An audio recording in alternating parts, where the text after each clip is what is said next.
Welcome to the Proven Knowledge Podcast with your host, Church, and J-Trey! today is episode 2 of the Creator Series, an interview series where we interview some of our favorite people, either unknown, known, or whatever. You know what I mean? They're creators, they're music creators, they're people, all kinds of stuff. Right, Jay? Facts of life. Yes. So today we had the pleasure of interviewing a Chicago indie artist named Shano Da Boss. Now, how was that interview, Jay? I thought it was pretty good. Shano really gave us an insight as to what he's about, what his music's about, and his community works, and also gave us insight on what's coming up next for him. I really enjoyed this interview. I really enjoyed the conversation with Shano. I wish him nothing but the best, and I hope to see him grow as an artist and also as a activist in his community. So, nothing but good props from the man. Yeah, we talked about a lot of dope stuff, his relationship with Taylor Bennet, some of his favorite collaborators, and all kinds of stuff. So let's get into the episode today. Let's do it. Amen. Welcome, everybody, to the Proven Knowledge Podcast with your host, Church, and J-Trey. And today is episode 2 of the Creator Series. Today we have a special guest from Chicago, Illinois, Shano Da Boss. How you doing, man? Yeah, I'm doing good, man. I'm doing Awesome. good. Hey, thanks for being on today, first of all. And I think we're going to start off with, who is Shano Da Boss? Tell us a little bit about yourself as an artist, what your name, how your name came about, all that stuff. Well, I'm a Chicago artist from Chicago, Illinois, South Side. Yeah. Shano kind of came with the name because my real name is Shannon. Oh, okay. But Shano had came with my guy Reese. Met him last year at Chance the Rapper's organization, Social Works. And he was like, what's your name? I was like, Shannon. He was like, oh, like Shano. I was like, a little bit. But he was like, nah, I ain't gonna call you that. I'm like, what you gonna call me? He was like, I'll come up with something. I'm like, all right, cool. Then, like, every time I see him, he just come up, be like, hey, what up, boss? Every single time. So you kind of just put 2 and 2 together. Two and two together, and that's just how it came up. That's So pretty it's dope. just like, all right, cool. But yeah, artist from Chicago, Illinois. Rap, sing, produce. I write scripts for movies ideas and stuff. Just do the whole thing. Southside Chicago, grew up in the hood, raised in the hood, still live in the hood. I'm always represented. And yeah, just 19 years old, just turned 19 May 11th. Oh, what's up? Cool. Just Happy belated birthday, man. Appreciate it. You know, yeah, just right now, just trying to figure out my path right now. Cause since all this stuff going on and being sidetracked and releasing new music, just struggle, but we gonna get done. So. Really, yeah. That actually goes into how I was gonna come in. I was gonna see how your mental's going with everything that's going on, and how that's keeping you in your music, and just how you're taking everything that's going on around you right now. Well, with the coronavirus, it was okay, it's a virus, gotta stay away from people, cool. So, with all that stuff, I just sat home. My producer would send me beats. Shout out Benji. He would just send me beats, and I just be like, all right, cool. Because he was a singer also, and he was just he put a hook on it, and he would send it to me, and I just write on it. Like, all right, cool. We kept doing it for weeks and weeks and weeks. Then it got down to a time where it's had to find a studio because the studios that I go to were closed. So I'm like, all right, whatever. So last week we were supposed to go to the studio. Then this racist thing with George and everything, it was crazy, and it affected a lot. So it's okay, this is what we're gonna do. So had seen a post, was all our artists who doing a blackout on Tuesday. I'm like, okay, let's do this blackout. Let's just stay help any way we can with everything, and just avoid the music side and just focus on the task at hand, which is the black community. So he's like, keep going, keep pushing. Then yeah, but it's like we still working on music, but it's like not as much since this stuff is going on. Plus, it's like riots and a whole bunch of other stuff that's going on every single day since Friday over here. So it's like a hassle and a struggle, but we're just keeping it pushing, just writing on a daily basis wherever I feel it, and just keep going. Yeah, I feel you on that because like I've been to like a couple protests already. They've been peaceful so far, but there's obviously people that like are rioting, looting, and I look at that and I'm like, I want to like make a change and like make sure that the black community stays up, and I want to do my part. And so like with the craziness that's going on with like the George Floyd situation, like I've seen like different shades of how people treat our community, and like how like there are people that genuinely care about changing how we're viewed in America, and like how the cops view us in America. So like for the black community, I feel like it's honestly like our duty to like make a change, make an impact, and get some change going around us. So I mean, I appreciate that you like taking your time to just put your efforts into that. And I mean, not necessarily put music on the back burner because that's what you got to do, but also like knowing that you want to put your community first. That's dope as hell. Yeah, and like I said, like I'm a black man myself, and it's like I even had this talk with my mom. Like she was like, "What you do if police pull you over when you driving? Are you afraid of anything?" And I just tell her like, simply like, one, we're gonna die either way, one way or another, from anything. Two, you can't be afraid because I feel like they feed off fear. So as soon as they feed off fear, then they know it's in their power to run over a black man.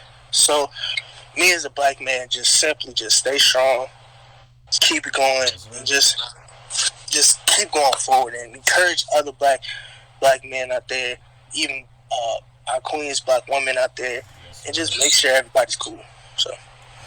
I just kind of wanted to butt it. Am I right in saying there's probably a lot more going on in Chicago right now as opposed to like we're kind of like in a small town, so we don't really see. I mean, we're seeing a lot on social media, but we're not seeing like a ton like directly. But I can imagine in Chicago, there's probably a ton of stuff going on. So it's so much. It's crazy. Like they've come to every single neighborhood. They come to every single suburb.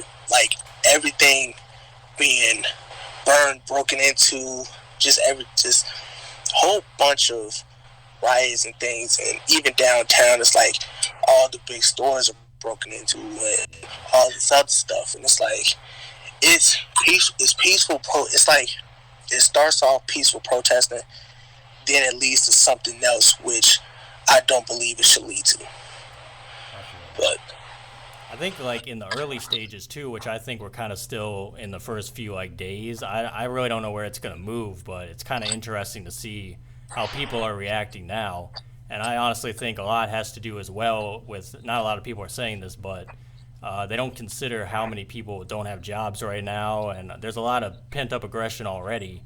So that might be playing into a lot of things as well. It's not like anything is new as far as police brutality and things like that. Like issues like that have been around for a while. I just hope it's giving a lot of more people a light on what the issues have already been. So hopefully the change can come like sooner. I would hope, but I really hope it comes sooner because I feel like it's people already, like you said, people already had like so much built in them for being in the house for months. And now that we're out, that now it's the opportunity to get out and get what they, I guess, want or what they believe in. Because I feel like right now in Chicago, it's like half people don't, don't really want justice. They just use this as an excuse to steal. Half really want justice, and the ones that really want justice start off peaceful.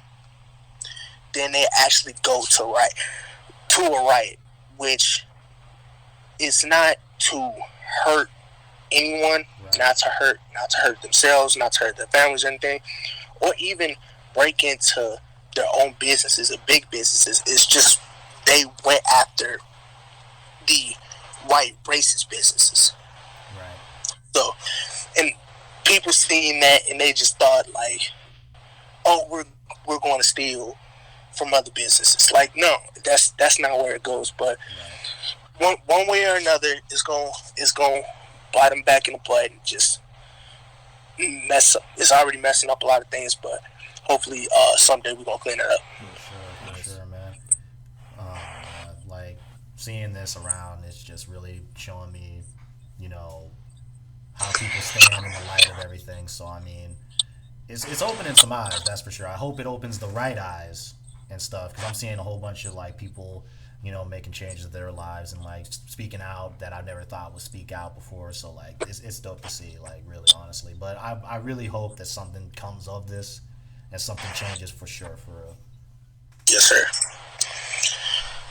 I want to shift back just to music just for a minute. How did it all start for you as far as music goes? Did you start producing first? Did you start as an artist? How did it kind of get going? Well, how to explain it? It started off as me wanting to be someone else. That's how it really started off. It started off me wanting to be someone else. Then it started off me finding my own path, and my own path was football. I loved football, had full ride scholarships, football, RMU, and everything, and that got taken away from me due to injury. So it was like, okay, so fast forward to last summer is I started getting all these opportunities, meeting multiple people from High Ride from Power 92, DJ B-Man, Reese and them, Chance, Taylor, everybody, Peter Contel, everybody. Started meeting them. Then I got into social work, helping out their organization, and that inspired me to do my organization and things, and just being a light. Then I was in depression and things, didn't know what I wanted to do in life. Then I found the school, SAE Institute, and was just like, this is the place for me. So just got into that. Then I started working with people at school. Then that's how my first single came along. But that's like my first single came along when I was in a hospital bed, and I was like, social works had brought me a board with everybody signing on and things, and it said Swerks, and I started writing it right then and there. It was like that gave me motivation to actually do music. So it's really just, I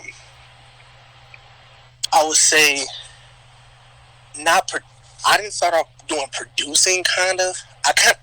Yes, I did. I kind of started doing producing, but at the same time, I was an artist at first. So it's kind of back and forth kind of thing, because I was helping out people with producing, then I was doing my own thing. So it was just a piggy back and forth type thing. That Swerk song, that's the one on iTunes, right? I think I saw that one. Yeah. Yeah, that was dope. Yes. I had to listen to it today, and I was like, oh, this shit's dope. I'm like, this. Appreciate like literally all those things. We used live instruments, because of course we had to make it this theme song for social works, and make it clean and for the kids to enjoy and for the entire Chicago to enjoy it. So that's like the official theme and theme song for them and everything. And I'm just blessed to be a part of it and actually be my song. But it's like now, since I laid my foundation and things, now I can get into showing other genres of me as an artist and just showing people different. So It's kind of like when you get the first song out of the way, it kind of makes it a lot easier, I think.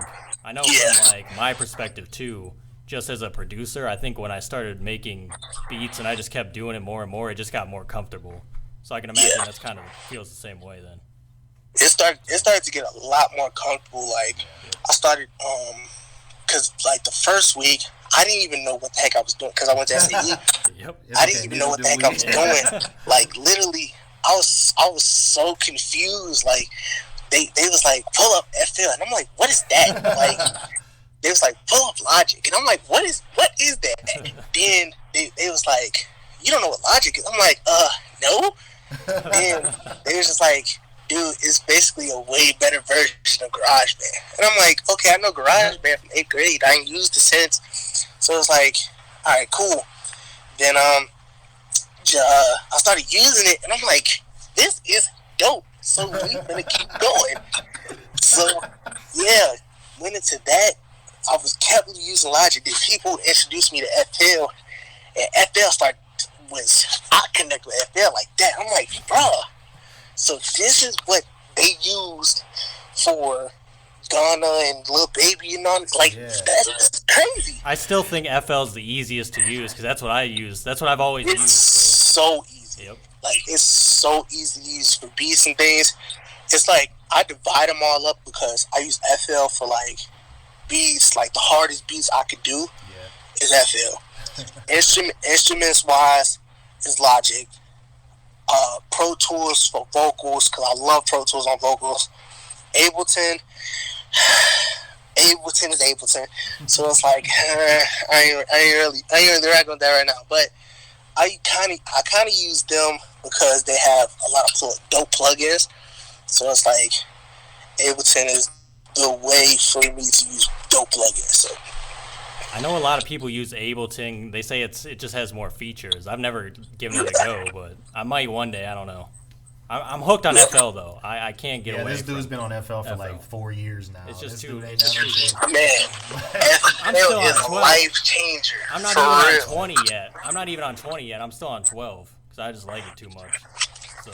And it's crazy. I use they helped me use their FL. And I was just like, because I didn't know what the heck I was doing. It was like, dude, download FL. I'm like, how the heck I do that? So I was just like, I gave them my computer and they was just like, here. Then I was like, okay, what I do now? It was like, figure it out. I'm like, all right, cool. So I started playing around. And they was just like, you got it? I was like, Euro. I was like, all right, cool. Then just kept going from there. It was just crazy. That's funny. But like, so you have people around you. So like, do you got like a whole crew of people? Like, do you got like videographers? You got like engineers, producers that you like to work with, or like, people that just help you mesh with your styles and stuff like that? I have my producer Benji, have my engineer Tommy, have my manager James. I try to find videographers and photographers like Zach Roy. He's helping me shoot the video for Swerks. Him and Chris V helped me shoot the video for Swerks. And I'm just trying to test out the waters. So it's really not an official team, but it's like the 3 guys that I have right now are 100% with me all the way. Then I have my band too. Yeah. So it's like my band is like I got Javon on drums, Josie on trumpet. I got Will, he's all the way in South Carolina, trombone. I got Titus on bass. I feel like I'm missing somebody. Keys, who's on the keys, is my producer. So, so like, it's like, I feel like I missed somebody, but they know who they are. So yeah. But yeah, it's like my band is like 100% like the dopest people ever. Yeah. Like finding the right people was super crazy and super dope. Like had some bumps in the road, like all this and some situations, but it's like fun. Testing the waters and doing things is crazy. So it's pretty fun. What do you like to experiment with more? Do you like doing stuff with a band, or do you like working with different producers and like seeing what they bring to the table and just kind of like testing the waters in that way? Doing the producers thing is super dope to me. I think I would say producers, but when my band is crazy because we had my keyboard player. My first keyboard player was Darnell. Yeah. Shout out to him. He graduated from high school. He's class 2020, and he's going off to college. So I was like, "Yo, it would dope for you to go out to college," and I'll 100% support him. He's probably one of the coldest keyboard players ever. Like, he's super dope. Right. Then I was like, "Dude, go out to college. I'll support you all the way." He was like, "For sure." I was like, "All right, cool." Then met Benji. Since he done all my beats and most of my beats, and me and him produce on all the tracks and stuff, and he's go crazy on the keys and stuff. I was just like, "Man, you might as well just be my keyboard player." He was like, "All right, cool."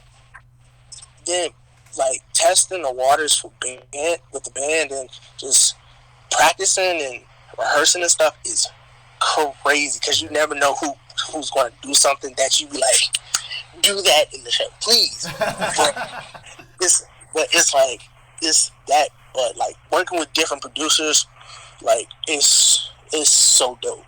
Like I want to work with so many producers, like Peter Cottontail. That's like my all-time like hopeful to work with. He He did most of the Chance stuff, right? Like Chance the Rapper. Yeah, he's 3-time Grammy winner, so it's like I want to work with you so bad. Also, like Kanye West, Timbaland, Troy Taylor, like all of them is who I want to work with. Hopefully someday. So. I was gonna ask about Taylor Bennet. I saw on your Instagram you have like a video of meeting him. Do you know him at all, or did you just meet him at that show? Yeah, that's my guy. That's my big bro. Taylor Bennet. That's like we have grown a lot throughout these months. I had just talked to him 2 days ago, I think. Yeah, 2-3 days ago. And yeah, that's my big bro. Like, I come to him, talk to him and all that other stuff, for advice and stuff. We talk on IG too, and just uplift each other. And like meeting him and also growing connection with other people around, other people around him, like Zoo, Forever Band. He was on Taylor's album. Like, he came out with his album, and seeing him do that, like, it was crazy. Reese, that's Chance's best friend, but it's like he's like a big brother to me. Like Josh Creed, like, he don't do music, but it's like he's a big brother to me. So it's like all meeting people around him and growing a connection with them. Even DJ, who's his bass player, like meeting them, growing a big brother bond and stuff.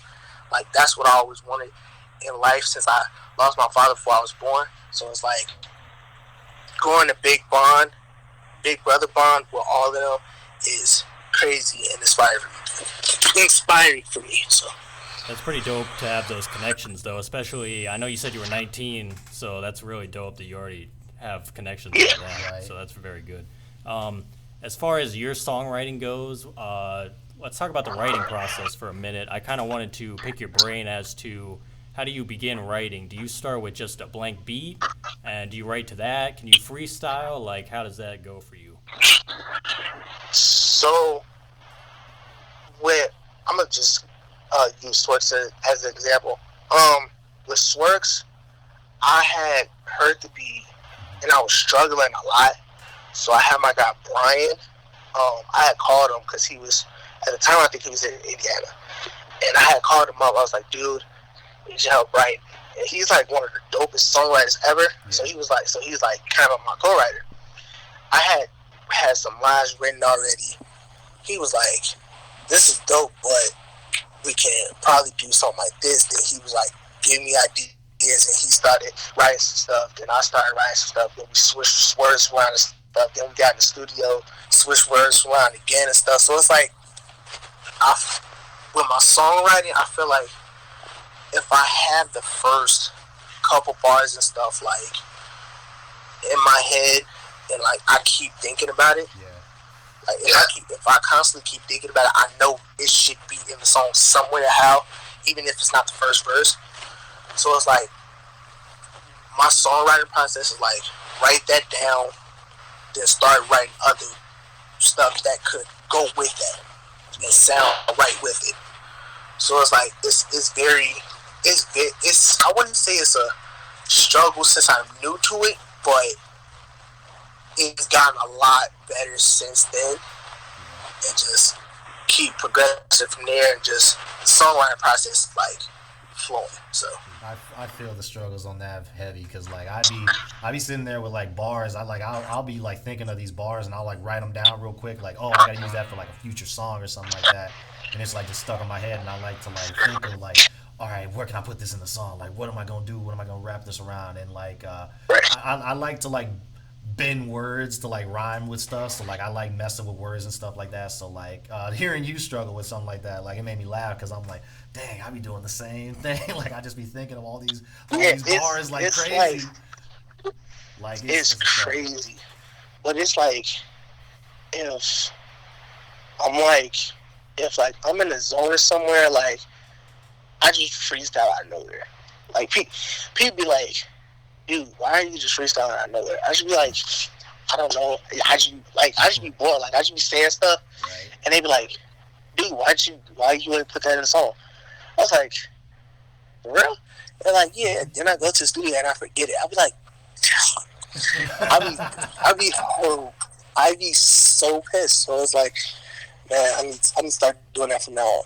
But just the whole songwriting process, it was hard at first, but it's like getting a lot better as I open up and flow with myself and flow with my brand and stuff. So yeah.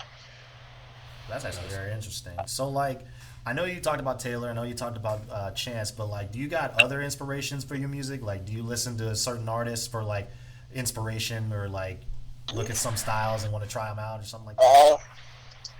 I listen to a lot, like literally Juice, R&B Juice, yeah.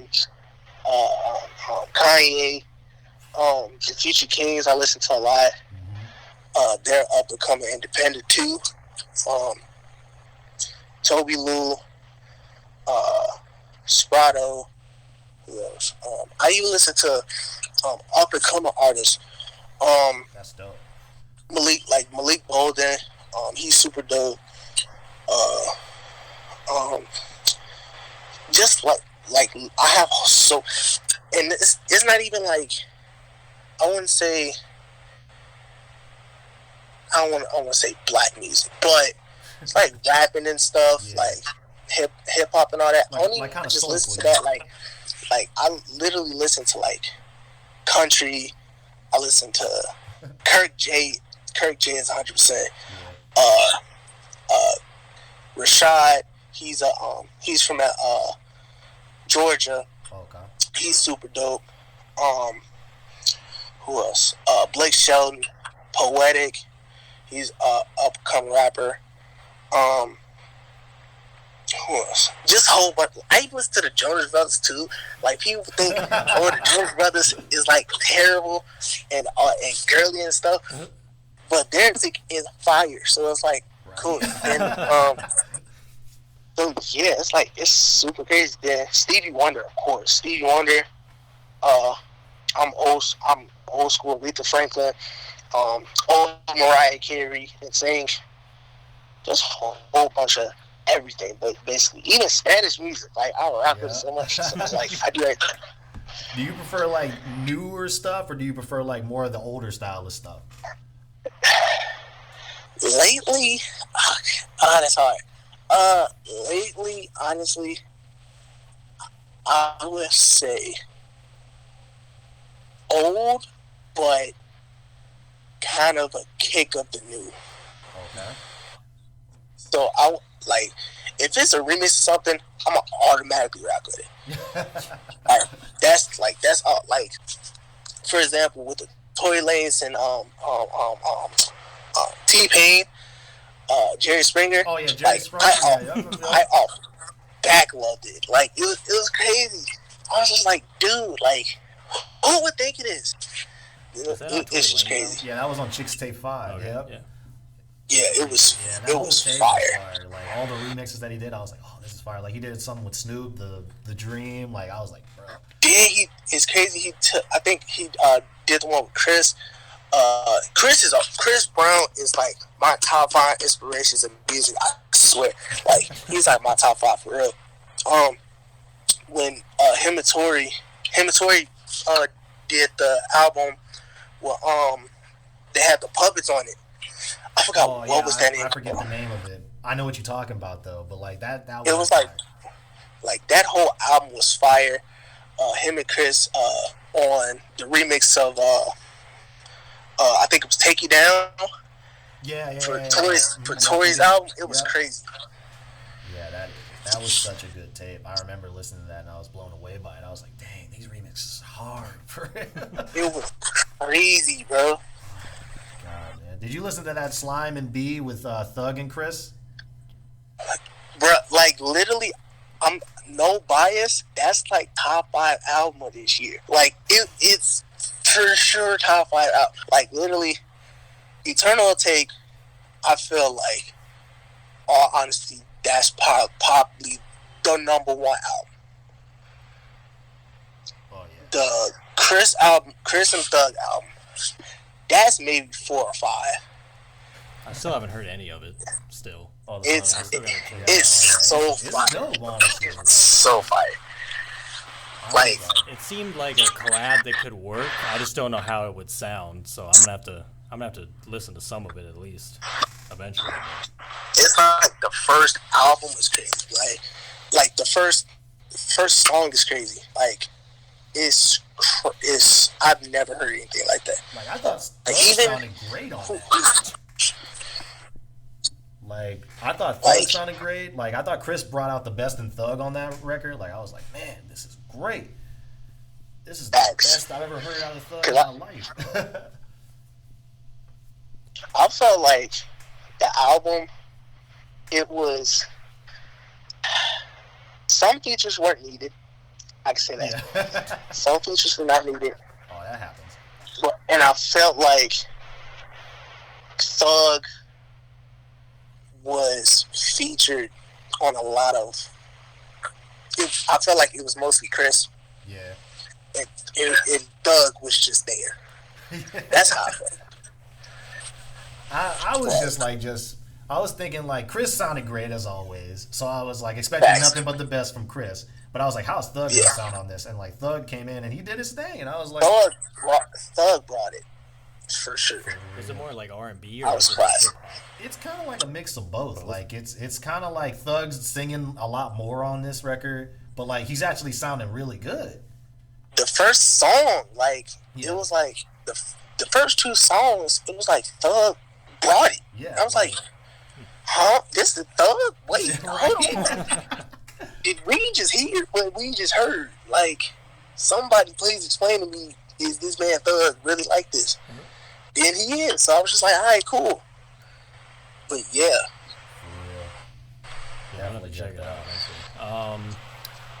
Next one we got for you is, what is the best piece of career advice you've been given up to this point, you think? Stay motivated. That's literally. I feel like every person said, every upcoming artist has got that advice. I really feel like that. Mm-hmm. So I'm gonna come up with something else. 1, stay motivated. 2, always have God first, no matter what, and to stay independent. Shout out Chance. Stay independent. Just never go to a record deal because of the money.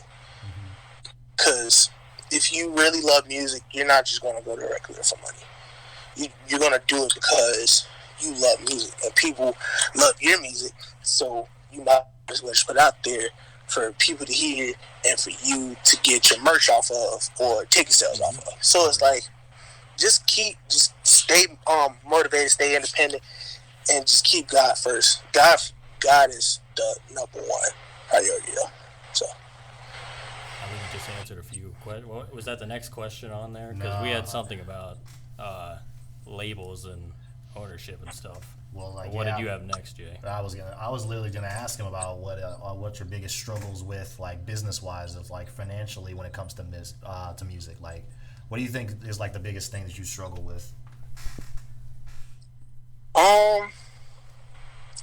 Kind of promotion. Promoting is like a super big thing for me. Oh yeah. Because it's like people want you to pay for promotions and stuff, and it's like barely have it, so it's like sigh. So it's like because me, it's like six, like everybody gonna call him a rat, but I actually listen to him as 6ix9ine. Like literally, he speaks facts. Like literally, people nowadays don't even care about your craft, don't even care about all that stuff. They care about the money and the numbers. So it's like, me, I focus on the numbers because when I get there, that's when I'm gonna focus on actually literally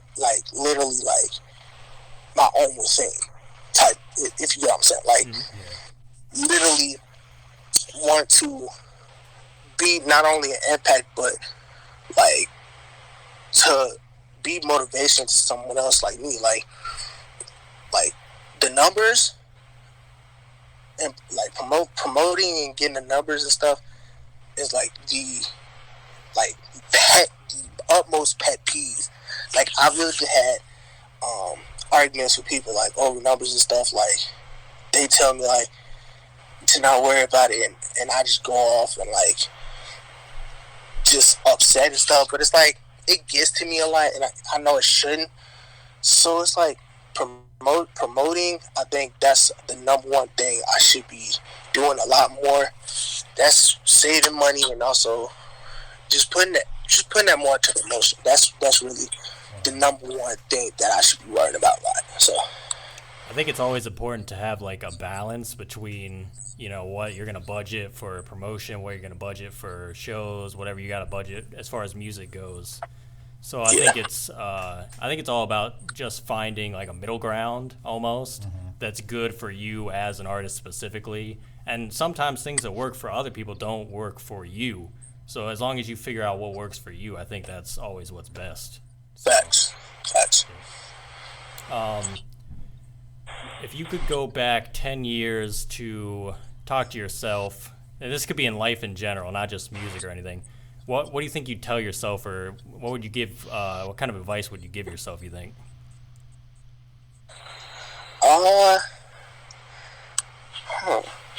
What would I say to myself? To never let people get in your ear. Never let people tell you what you can't do. Work hard every single day, because in the future it will bite you in the butt. And just keep yourself grounded. Listen to your mother when she tells you things. For sure. Like, that's for sure. That's actually a good one. Which actually leads into my question. So 10 years from now, where do you hope to see yourself, or like where do you hope to be at in like 10 years?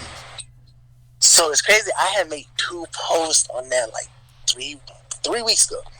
So I had made a list. I had encouraged other people, encouraged artists, encouraged black men and women to like make lists about where you want to be, where you want to be in your career. Like me, I want to be winning awards. I want to be winning a Grammy, not just winning music awards, but for me directing. Like I want to outbeat Black Panther in box numbers. Like I want to do all these things. Like I want to do everything. I want to sell out shows. I want to be able to go to award shows. I want to be in the Hall of Fame for things. Like I want to have my own star in LA. Like I want to make a whole difference, and I want my organization to be like the top thing to help other people, and also my clothing brand to be affordable for people. So it's like I want everything to go smooth, solid, and I'll be one of the biggest artists out right now. So That's awesome. That's actually really cool. That's actually really dope. I was gonna ask you about the foundation you have. I saw on in your bio you have kind of like a link to it. Can you tell us a little more about that and kind of what you guys do for the community? So my organization is the Shano Foundation. I created this organization with I got inspired by social works, and also I got inspired by this guy Terrence, who went to help out at an orphanage with his other organization with this lady named Tiffany, who I decided to go out and just help out and stuff. And I was like, this is what I want to do. This is what I want to help kids. I want to help the neighborhood. I want to do everything. So they encouraged me to do my own foundation, get the email, get the social media things. So I'm like, all right, cool. Then I started taking it more serious. In December, we started going to orphanages more. We brought toys to them. I got a couple of my guys that came with me. We brought toys to them. Then Christmas Eve, we went to the homeless shelter to feed food to the homeless for Christmas. So that's how we spent Christmas, because family wasn't around, so we had to spend some sort of light on other people. Then we kept doing that once every week. Then when this corona stuff started going, then things had to die down and stop and things. But we most definitely, hopefully Wednesday we're talking about going to certain places in the south side of Chicago and helping out cleaning up wherever it was trash and things. So like stores, like we have a whole list. We're starting from noon to whenever.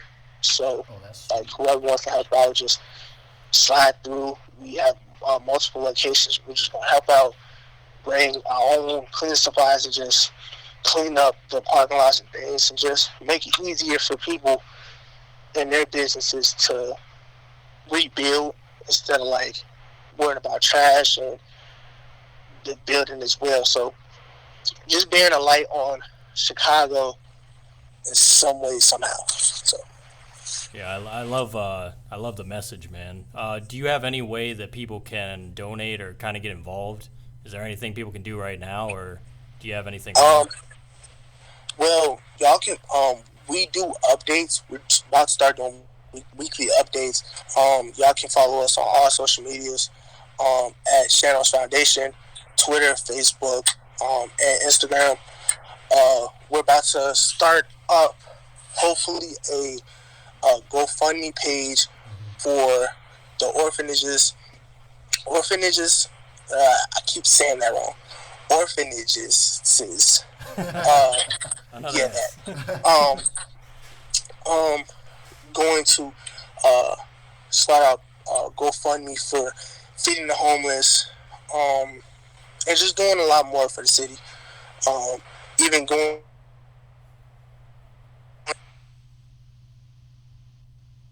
to help out hopefully soon with social works and whatever they're doing, go out and help them as well. And whoever foundation want to help out as well, and partner, we're most definitely partner, and just make Chicago a better place for everybody. So yeah. Awesome. That's actually really sweet. We'll make sure to post all the links and everything. Yeah, and all we'll your definitely tags. give our support for it too, for real, man. Where can they follow you at on social media? Y'all can follow me on all social medias at Shano Da Boss. I had my name as Shano THA Boss, but I changed it to DA so y'all can finally actually find me. Right. And also, if it don't pop up, y'all can just go to Google, type up right there, and all my medias will pop up, so y'all can just follow me right there. And before we head out, I just want to get your insight on like what's to expect from you, like musically, or like for everything. Like you got projects coming up, you got some videos. What you got for us? Yeah. A lot more music. Working on 3 singles. We working on 3 singles. Leading up to an EP. Working on a whole new some big collabs very soon. Can't tell you who, but it'll be some very big collabs very soon. And if y'all want to collab with me, just hit me up on all medias and DMs. I 100% look at them. And just music video wise, still working that out for Swerks. Since everything is going crazy, so we still working that out, but it will be videos and things written up about me very soon. So we just working a lot, working with my team, working on things that I can improve on and we can start doing. So yeah. Awesome. Any final words of wisdom for the people? Stay grounded.